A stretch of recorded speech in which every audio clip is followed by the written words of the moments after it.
David Corson, your guest host on the Real Men of Real Estate on KCAA Radio. Thanks for hanging with us. Well, we're at the final stretch to cross the finish line, and we were talking. I've got a gentleman, Charles, who's military. Thank you for your service, Charles. You're welcome. Come from a military family myself, and anyway, Charles is a commercial developer, attorney, jack of all trades. I'm also sitting here with Thunder, who is flipping multi-housing family up in Minnesota. Charles is out in California. I'm in the Peach State of in Georgia, just outside downtown Atlanta, up by Lake Lanier. And we were just talking about labor and how we can entice the younger generation to get into construction, real estate, tech, and all of these jobs that we need out there. Listen, you can always be a waiter. You can always do those kind of things. But really for construction to happen, down the road, there might be robots in doing all this. But until that happens with AI and all this stuff, it's still, you need people labor. And the biggest thing, I'll just tell you my quick story. My son, he went to FAA mechanic school, 2-year program, learned welding, woodworking, avionics, all of that stuff. And then it takes you a year to get your A&P license, which is airframe and powertrain. Now he's fully licensed by the FAA. His first day at Delta hired him. In 3 hours, he had a recruiter called him and said, "Hey, do you want to come to Boeing in Charleston, South Carolina and work on 787s? I'll pay you 3 to 4 times what Delta's paying you." And he looked at his boss and they said, "What should I do?" And he goes, "Get the hell out of here." So he went, he moved to Boeing, and now he was a contractor for a year, and then they hired him on full-time. And now he's a flight technician on the flight line, taking care of all the 787s that come out of the manufacturing plant, or the ones that come in and need to get tweaked. And he's only 23 years old, making 6 figures a year. It's unbelievable. And believe me, when he was 16 or 15, I had to drag him out of his bed in the morning to go to school. And I almost sent him to Riverside Military Academy, but he didn't want to live away from school. I went to prep school for 4 years. I lived away, so I get it. But a lot of his friends went to pilot school. And the first day that he was in class, one of his friends texted him and said, "Hey, my professor just said, hey, we don't need more pilots. We need more maintenance techs. So if you guys want to make the switch, now's the time to do it, because when the shutdown happened and all those planes were parked, all right, they can't be left. They have to be maintained.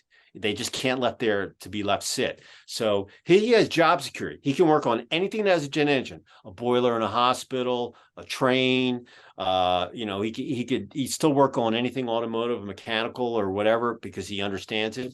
And listen, I went to 4-year college. So anybody it's an educator out there, I'm not pounding on you. I'm just saying that college is not everything. But going to tech school and learning a trade and make money while you're going is probably the best thing that you can do. And if you're 18 years old, if you have a son or a daughter that's 18, and Charles, you'll appreciate this being military, that I always say, go into the military. You get 3 square meals a day. You got a roof over your head. You get paid. You learn something. You learn leadership. And then when you can stay in, or, go to officer candidacy school, or whatever you want to do. But that's the best thing that you can do. I think Israel has it right. Everybody, male or female, you put your 2 years in, and it just changes the whole dichotomy of the philosophy of the country. But going the military route, there's nothing wrong with it. Just like being in hard labor, people are like, "Oh, it's blue collar." I know a lot of plumbers that are millionaires. You know why? Because everybody's got to use water. Okay, you got to cook with it, you got to drink with it, you got to live with it. I go down the list. You got to deal with some plumber jokes, but hey, I don't care. The cracks aren't going to make me laugh. You know what, David? What you're saying is true, and I can attest to everything you're saying is true, because when I went to the military, which is a blue collar type of thing. All of my family has went to the military. We have over probably 150 years of service in our family. My dad was in the Air Force. My grandfather was a builder as well, and my dad was a builder, and that's where I got it from. I started out sweeping out houses. That's how I got to work. They wouldn't let me work. Back in the day, the old guys wouldn't let you touch anything if you didn't know what you were doing. So they said, "You sweep out the house." So I had to sweep out the house, and then got an opportunity to become a framer. And for young people, that has led me to becoming an attorney, because I had to learn to, get the specifics down and understand detail and understand what it's really like to work. So I think that, a lot of young people really should look into the trades, because I have a friend that's a roofer. And like you said, David, he's a millionaire. And people think that these jobs are menial. They're not going to pay me. I won't be able to take care of my family. You'll be able to take care of your family in the greatest way, because one of the things that I know is in my house, in any house I've ever owned, I've never had a repair person come to my house almost ever, unless it was highly, highly technical, because I know how to do all the work. And the work never scares me, because I just understand it's something logically that you have to figure out. So it's like what you said, David, the trades are a great place to be. And I want to pitch it to Thunder to see what he thinks about what the trades are like today. You got to take about 15 seconds, and then I want you to leave your contact info, because we're hard up. We're going to come up on the end of the show here. So yeah, and I'll just quick jump on that. I have a 22-year-old that's he went to college for 1 year, and then he turned, and now he's a building maintenance guy.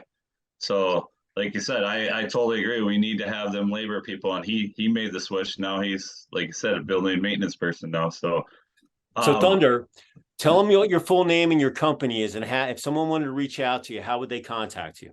Yeah, so you can find me I'm on all social medias, IG, Instagram, Facebook, and LinkedIn. Tell them your name and company and your website.